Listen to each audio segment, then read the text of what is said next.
nosotros. Buenos días, saludos Enler y Norexa. Saludos a la gente que está viendo, por supuesto. Claro, adelante, Norexa, porque hay muchas cosas que comentar en el tiempo que tenemos. Sí, con... hay tantas cosas que comentar. Por ejemplo, vamos a salir de la denuncia que hiciste hace varios días, luego de la tragedia, en cuanto a la posibilidad de cientos de miles de dólares y posiblemente droga que tenía Diosdado Cabello en edificaciones, en inmuebles ubicados en el estado Vargas. Me gustaría que nos hablara sobre ese particular como periodista de investigación, y visto que dólares no se pueden negar, porque hemos visto cómo se viralizó una cuestión de andar en un saco un poco de dólares. Yo digo, eso es una paja de billetes. Una paja de billetes, a lo mejor ese es parte de la caleta, uno no sabe. ¿Qué nos puedes decir? Mira, yo creo que todo este tema del terremoto, aparte de que ha destapado, desnudado, digamos, la incompetencia del régimen, ha revelado que lamentablemente la zona de La Guaira, el estado de La Guaira, era básicamente el patio trasero del crimen en el caso de Diosdado Cabello, por razones además muy prácticas. Es decir, La Guaira es una zona cercana al puerto y al aeropuerto más importante de Venezuela. Muchas de estos, digamos, el tráfico, lo que llaman el retorno del tráfico de drogas, históricamente ha sido enviado desde Estados Unidos, que es un principal comprador o donde se hace el negocio, donde se vende la mayor cantidad de la droga que sale a través de Venezuela, se hace por vía marítima. Esto ha sido una investigación por años que han hecho los organismos federales aquí en Estados Unidos. Por ejemplo, hay una serie de investigaciones de cómo la organización criminal en Venezuela, el Cartel de los Soles, que ha utilizado una serie de infraestructuras del Estado para traficar, también ha utilizado hay una serie de métodos para traer el dinero, y naturalmente es muy práctico, digamos, cuando llega, por ejemplo, aviones privados. En el pasado hay investigaciones que señalaban una flotilla aérea utilizando aviones de PDVSA para traer ese dinero en efectivo, traerlo a Venezuela por la rampa 4, y es mucho más conveniente almacenar este tipo de dinero en efectivo, que son grandes cantidades, en estas zonas cercanas, no solamente por la seguridad que implica no mover ese dinero, por ejemplo, llevarlo para otras zonas del país o la capital, que también, por cierto, en Caracas. Mira, hay una investigación que se hizo desde el 2018 que reveló una red que tenía casas, lo que llaman caletas, ¿no? Pero son, en inglés sería stash houses, en Caracas y en otras ciudades del país, y obviamente en La Guaira también, donde se almacenaba grandes cantidades. Estamos hablando de propiedades solamente dedicadas a el tema de ocultar, de almacenar este tipo de dinero, y obviamente no solamente se trata de dinero en efectivo, probablemente también de otro tipo de armamento pesado, por ejemplo, de lingotes de oro, posiblemente de droga también, y otro elemento y es todo esto, les estoy diciendo, todo esto lo conoce, lo sabe el gobierno de los Estados Unidos. Muchas de estas residencias, sobre todo las residencias que fueron construidas por el régimen, que se vinieron casi todas ellas abajo con el terremoto, eran utilizados como centros para guardar secuestrados, ¿no? Y hay unas historias de personas que lograron salvarse, que estaban en secuestro en una de estas propiedades, probablemente decenas de personas, por extorsión por parte de los organismos de seguridad como el SEBIN. Y adicionalmente, y esto es un último desarrollo, de acuerdo a una fuente muy importante, se utilizaban como casas de tortura, es decir, casas para meter personas perseguidas por razones políticas. Y hemos visto justamente una serie de denuncias de cómo personas que han sido críticas a través de los medios ahora están desaparecidas, ¿no? Hay un rescatista particular que nadie sabe dónde está en este momento. El topo de La Guaira. El topo de La Guaira, exacto. Entonces, la información que yo tengo concretamente es que había una cantidad importante de estos lugares, de estas residencias, donde se almacenaba una cantidad enorme, ¿no? La fuente que yo tengo, que es una fuente investigativa, me dijo que se estima que puede haber hasta 500 millones de dólares escondidos en muchos de estos apartamentos que quedaron, por supuesto, bajo los escombros. Y esto es una de las razones, por supuesto, por la cual Diosdado Cabello, al régimen, ha venido frenando este tipo de actividades. No solamente por el tema de la presencia de grandes cantidades de dinero, sino que se destape todas estas redes del crimen, o sea, todo este negocio, ¿no?, que ha representado y que lamentablemente indica que el régimen sigue operando como una organización criminal en estos momentos frente a las narices de Estados Unidos. Ahora la pregunta es, eso te pregunto, en los edificios de la misión del rey, misión vivienda que construyó La Guaira, ahí donde estaban todas las caletas de Diosdado y estos centros clandestinos de tortura, allí pues o había apartamentos privados que ellos compraron para tal fin. Mira, la información que yo tengo es que estas viviendas, hay más de 100, casi 200 de estas viviendas de la misión o del urbanismo Hugo Chávez, y hay otro organismo que se llama Palma Real, creo, si no me equivoco.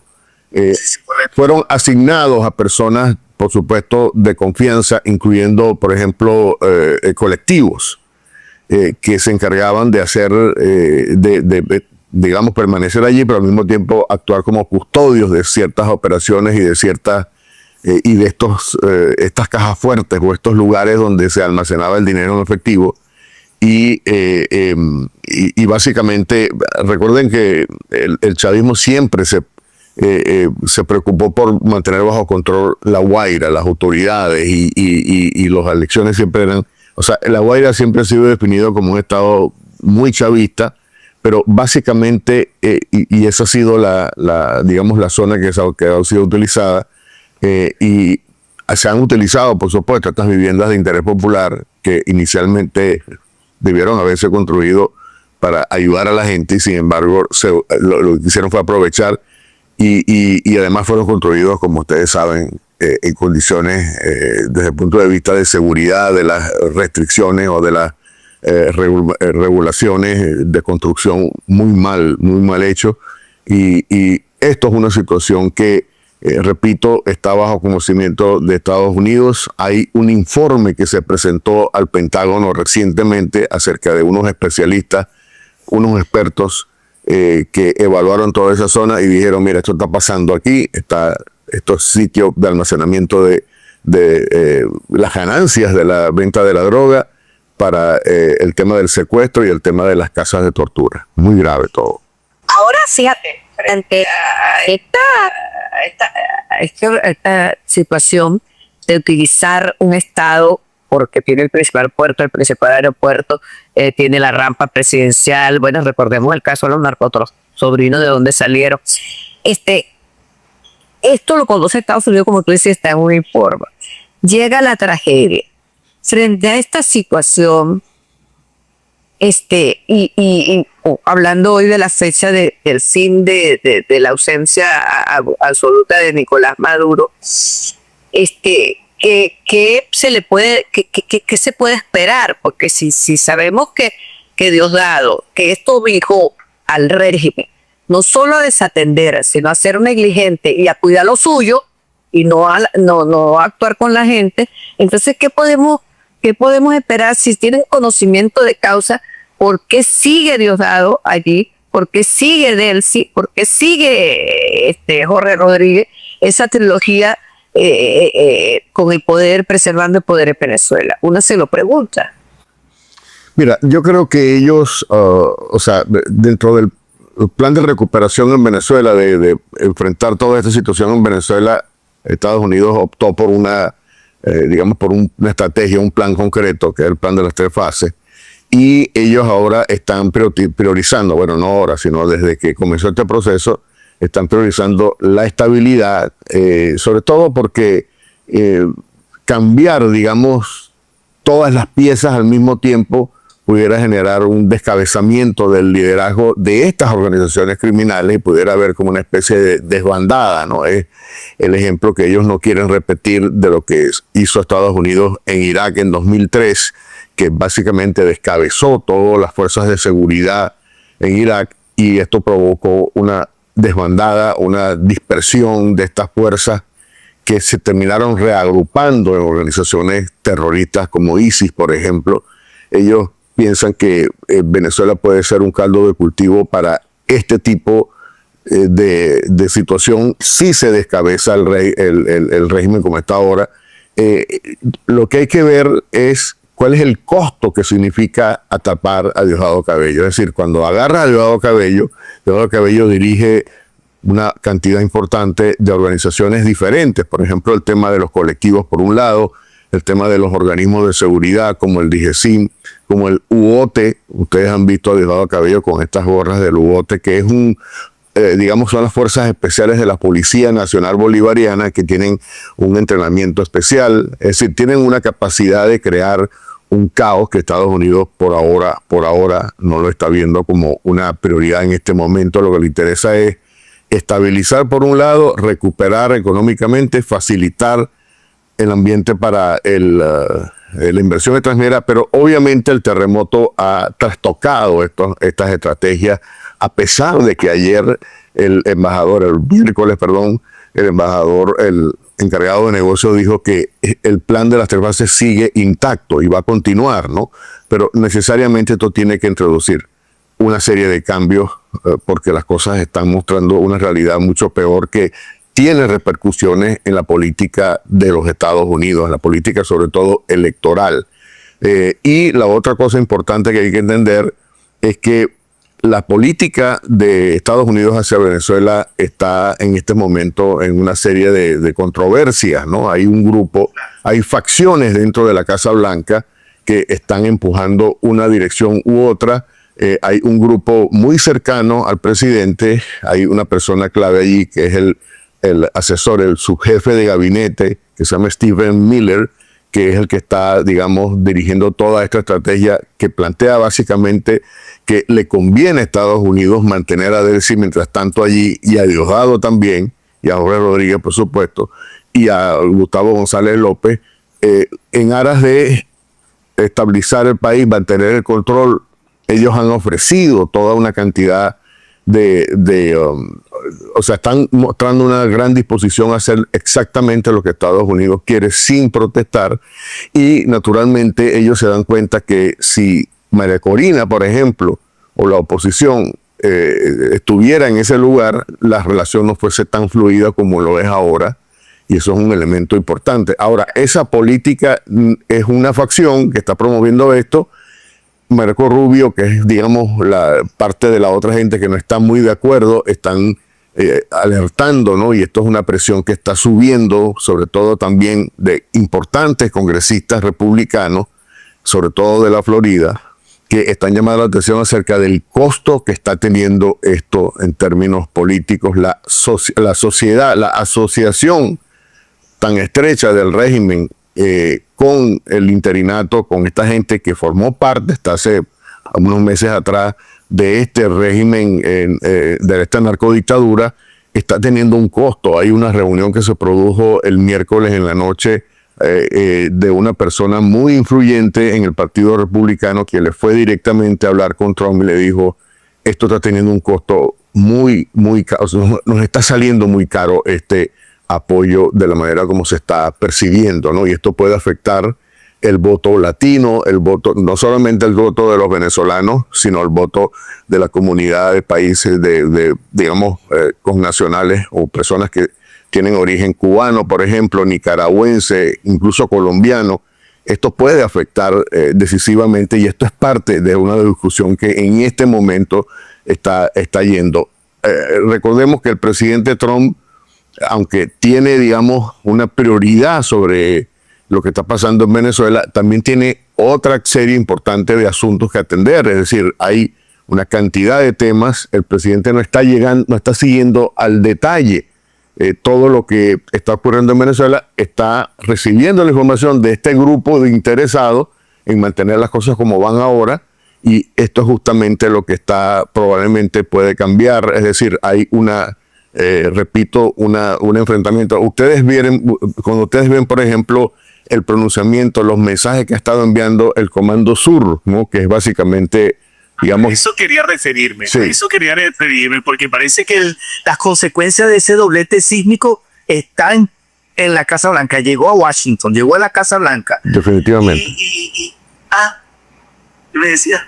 No, definitivamente, estoy de acuerdo. Sí, entonces el regreso de María Corina, todo eso ha sido tapizado. Fíjate, vimos un Axios hablando de fuentes anónimas. Tú mencionaste, mucha gente dice que está detrás de Axios, de esas filtraciones, que no se dice quiénes son los altos funcionarios de Stephen Miller, entre otros la línea de Rich Grenell, para evitar que María Corina regrese, María Corina Machado. Pero yo quiero que me hagas énfasis ahí, porque no es que toda la administración Trump, porque creo que te escuché ayer o antes de ayer hablar sobre la posición que están pensando en el Pentágono con respecto al tema del apoyo que se ve públicamente de Donald Trump al interinato. No están de acuerdo los militares, por lo menos lo que tú ves del Pentágono, con ese apoyo restricto, con ese paldarazo que le da a Delcy Rodríguez la administración de Donald Trump. Mira, toda esta, o sea, a nadie se le escapa en Estados Unidos, ¿no? O sea, no es que Estados Unidos no sabe, lo están engañando, no, Estados Unidos sabe muy bien lo que está pasando, sabe en la profundidad de toda esta situación terrible que hay del manejo del régimen, de las estructuras criminales que todavía siguen actuando. Y dentro del Pentágono, y esto lo sé porque he hablado con fuentes que están muy cercanas a todo este proceso de las políticas desde el Pentágono a Venezuela, ellos quieren marcar como una distancia, ¿no? Había un mensaje, por ejemplo, que le iba a decir, el Comando Sur publicó el día de ayer donde dice que ellos están dirigiendo el esfuerzo, ¿no? Junto con el pueblo venezolano y con socorristas internacionales. No menciona para nada el interinato. Ellos se han dado cuenta, por supuesto, que esto tiene un gran costo y ellos además saben, ¿no? Que, porque acuérdate que si se va a producir algún tipo de acción, sería una acción militar, por supuesto, ¿no? Para contener o para producir capturas, lo que quiera que sea que Estados Unidos decida, probablemente no todavía, pero esto está teniendo un efecto en ese importante instancia, ¿no? Que es el Pentágono, que está coordinando los esfuerzos. Incluso el Departamento de Estado, a pesar de que dijo que consideraba inconveniente que María Corina retornara al país en estos momentos porque podría afectar todo el proceso de rescate, dijo que mantiene una relación con...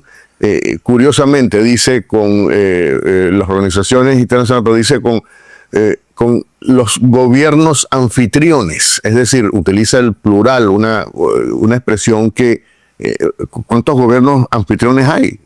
En teoría nada más que hay uno solo, que es Venezuela, pero obviamente quiere como disipar, ¿no? Se dieron cuenta que esta asociación tan directa, que además ha sido muy personificada por el propio encargado de negocios, está teniendo unas consecuencias que mucha gente está viendo con gran preocupación aquí en los Estados Unidos. No, personalísimas las expresiones. Digamos que una puede hablar de un estado, de una nación, de un interinato, es decir, pero personalizar, no, mejor que nunca las relaciones de Estado, absolutamente increíbles. Pero una se pregunta, yo tengo una mortificación, y es que vemos a la comunidad internacional enviando toneladas y toneladas, no solo de dinero, sino de insumos, de no sé cuánto, de no sé qué más. ¿Quién va a manejar eso? Si esos no pueden ver $1 mal parado porque se lo embolsilla. Demostraron en esta primera semana que no tienen ninguna intención de darle ni una pala a la gente para que saque sus familiares. Lo único que carga, como dicen, son pistolas, armamento para impedirlo más bien. Entonces, toda esa ayuda humanitaria, ¿quién la va a manejar? ¿Va a llegar al destino que se espera con estos o con esta alcabala de criminales? Yo no lo absolutamente no lo creo y no tengo confianza en eso. ¿Qué piensas tú? Bueno, el Departamento de Estado ha sido muy claro. El Departamento de Estado es el que lleva toda esta estrategia de recuperación, de ayuda, incluso por encima del Pentágono, están coordinando. Pero el Departamento de Estado ha sido muy claro en este último reporte que emitió el pasado miércoles, y ha estado constantemente emitiendo, y ha dejado en claro que la ayuda se está canalizando a través de organizaciones privadas y no gubernamentales. Entre ellas, por ejemplo, hay varias organizaciones. De hecho, la organización que está coordinando la ayuda aquí en Miami es una organización seleccionada por el Departamento de Estado que está operando digamos, un centro importante de recolección en el aeropuerto de Opa-locka y está enviando aviones que están entrando sin ningún problema, por cierto, y además está apoyándose en otras organizaciones como Caritas, por ejemplo. Hay varias organizaciones que ellos incluso listaron. No se está enviando ayuda o no se está distribuyendo la ayuda, al menos lo que sabemos hasta ahora, a través de instituciones del régimen. O sea, no hay una participación directa.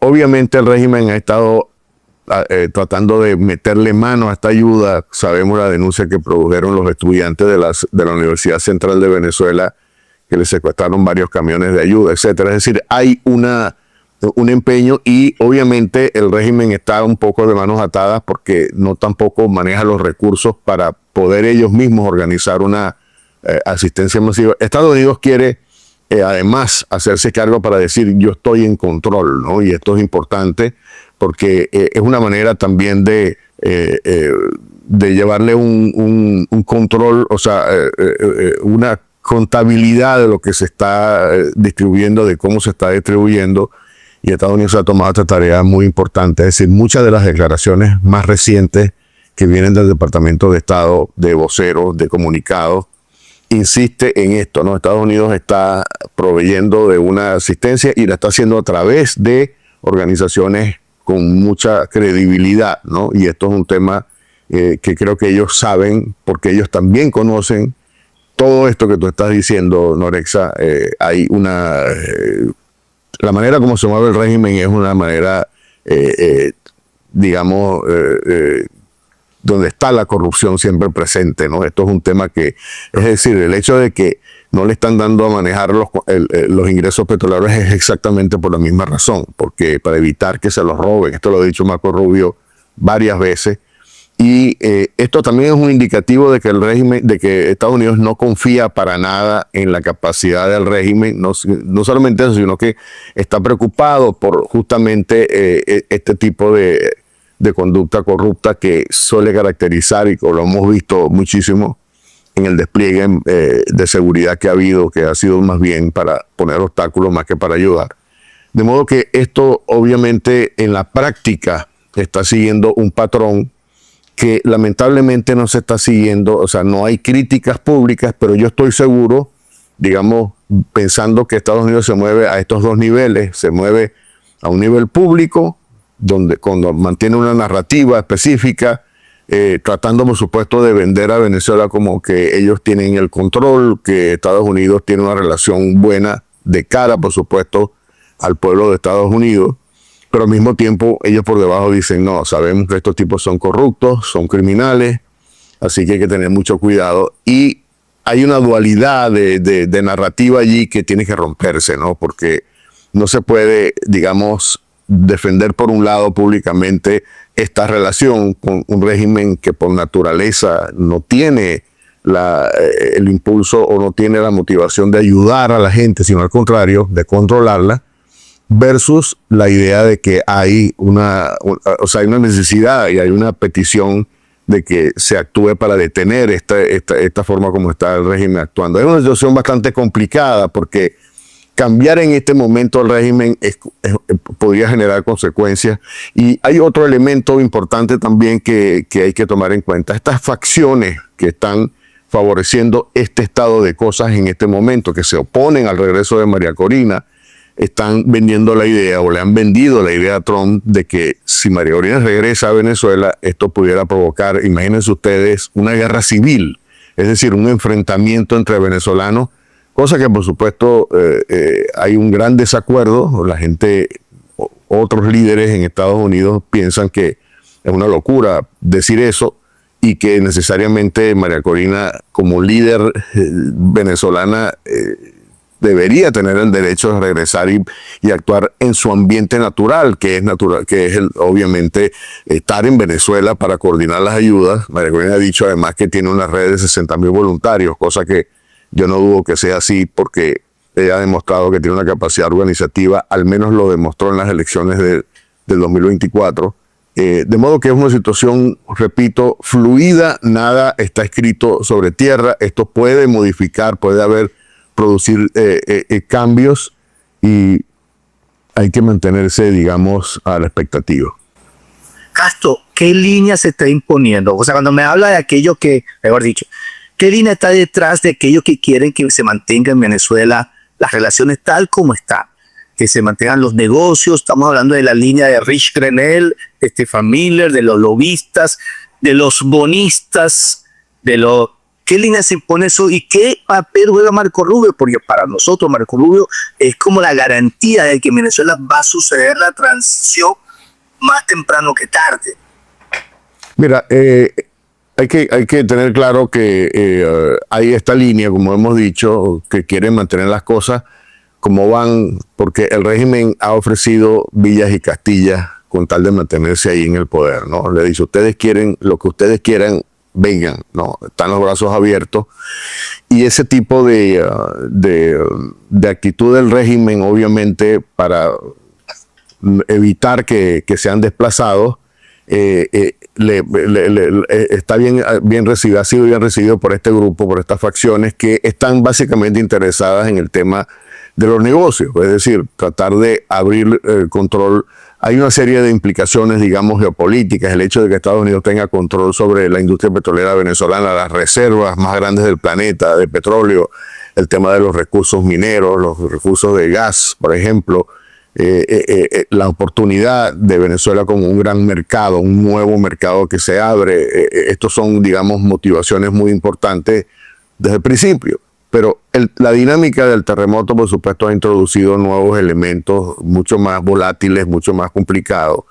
Y yo creo que ya ha habido, por ejemplo, una afectación, hubo una baja importante en el valor de la deuda de los bonistas, de modo que ya no existe el entusiasmo luego del terremoto, porque naturalmente el terremoto va a requerir una enorme cantidad de dinero para recuperar. Esto va a tomar tiempo, va a tomar recursos que se tienen que desviar ahora. A pesar de la ayuda, Estados Unidos ha ofrecido 300 millones, pero aquí se requieren probablemente 12.000, 15.000 millones de dólares para volver al estado que estábamos antes y después de ahí seguir avanzando en la recuperación.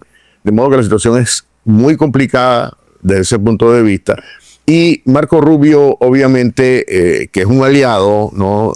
Algunos medios han indicado, por ejemplo, el reporte de ayer del Wall Street Journal indicó que Marco Rubio originalmente aprobó este viaje inicial que se suponía que llevaría a María Corina a Curazao. Después se produjo una orden contraria, tuvo que retornar. Es decir, aquí hay una lucha en la cual Marco Rubio es una parte, pero Marco Rubio también tiene otras preocupaciones, tiene otros objetivos, y esto es importante entenderlo, porque aparte de que está también ocupado con otros problemas que no están resueltos, como el tema de la crisis con Irán, todavía no hay un acuerdo firme en el caso de Irán, todavía sigue el tema de la guerra en Ucrania. Marco Rubio también está enfocado en el futuro, es decir, la sucesión de Donald Trump.